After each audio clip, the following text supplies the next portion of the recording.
soon as she finished speaking, I left the house. Rage was burning inside me. How could she be so cruel? How could she leave him there and still tell me she loved me? Was that why she never got angry? Was I not good enough for her? I remembered myself boasting to my friends about how perfect she was, how I told everyone I had married the woman of my dreams. And now I realized I didn't even know her.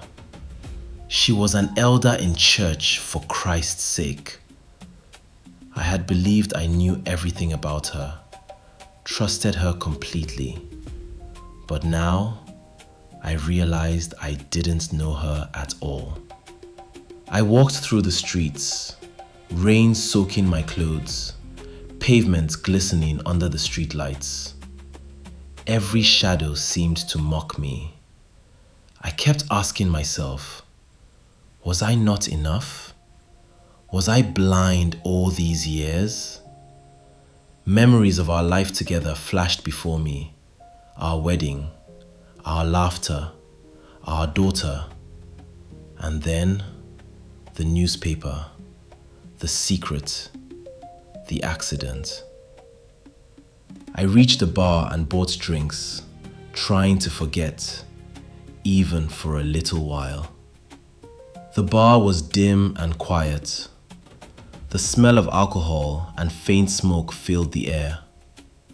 I stared at my glass, letting the fire inside me match the burn of the drink. I thought about Sada, about the accident, about the secret she had kept for 15 years. I hated her. I hated myself. I hated everything. Time stretched. I replayed the newspaper, the questions, the betrayal, over and over in my mind. I drank until the room blurred, letting myself forget for a moment, trying to silence the rage, trying to make sense of it all. I stumbled to my friend's house and collapsed on the couch. Days passed like a blur. I barely ate. I barely spoke. I didn't leave the room. I stared at the ceiling, thinking about her smile, the secret, the life I thought I had. The anger inside me grew every day. Sometimes I wandered outside, the rain soaking me again, the city alive while I felt frozen. I asked myself over and over, how could she do this? How could I have been so blind? The days passed, each one heavier than the last, until my friend decided I needed help. The pastor came to speak with me. At first, I didn't want to hear anything, but he told me his own story. He had lost his only son in a sudden accident, a boy taken too soon. The driver was never found. He told me how he had lived in rage, how he had pushed everyone away, how he nearly lost himself in anger. Then he read from the Bible, "Forgive, and you shall be forgiven." He explained that forgiveness doesn't erase what happened, doesn't return what was lost, but it frees the one who carries the pain. He looked at me and said, "Jero, your pain is different, sharper, but holding anger will destroy you. You don't have to trust her now. You don't have to forget, but you can choose to try for yourself, for your child."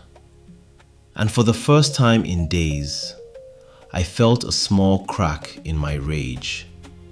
As the pastor left, I walked through everything that had happened. I realized something. If I didn't forgive her, it wouldn't bring my brother back. it wouldn't repair what was lost. And if I walked away from my marriage, maybe I would lose my child too.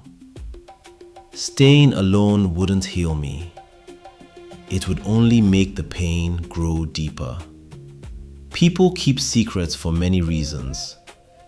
Sometimes, the devil you know is better than the angel you don't. If I'm honest, she had tried to make it right. She had tried, and she would keep trying. And so, I forgave her. Forgetting would take time, and trust would take even longer. Most times, people do crazy things, make mistakes, not because they're evil, but because of the situation they find themselves in. Learning that to err is human helps us move past the pain, helps us understand why people hurt us, and lets us imagine their struggles at the time. Forgiveness isn't for the other person. It's for us. It's for our own healing. To forgive is to take back the power the pain over us. It's to free ourselves and begin again. I walked home slowly. The streets were wet, but the rain had stopped. Morning light glimmered across the pavement. I thought about my daughter, her laughter, her trust, the love in her eyes. Could I let my anger destroy her too? Forgiveness wouldn't come quickly. Trust would take longer. But I could try. Not of her, not for Sada, but for her, for my child. I reached home. Our daughter ran into my arms, holding on tightly. Sada stood there, tears in her eyes, afraid but remorseful. I held them both and said softly, I can't trust you completely. Not yet. But I will try. For her. For us. It wasn't full forgiveness. It wasn't a return to the life we had before. But it was a first step. A step toward healing. A step toward hope. This is African Tales by Momiza. If you enjoyed this story, don't forget to subscribe and leave a comment below. Turn on notifications so you never miss our latest stories. See you in the next one.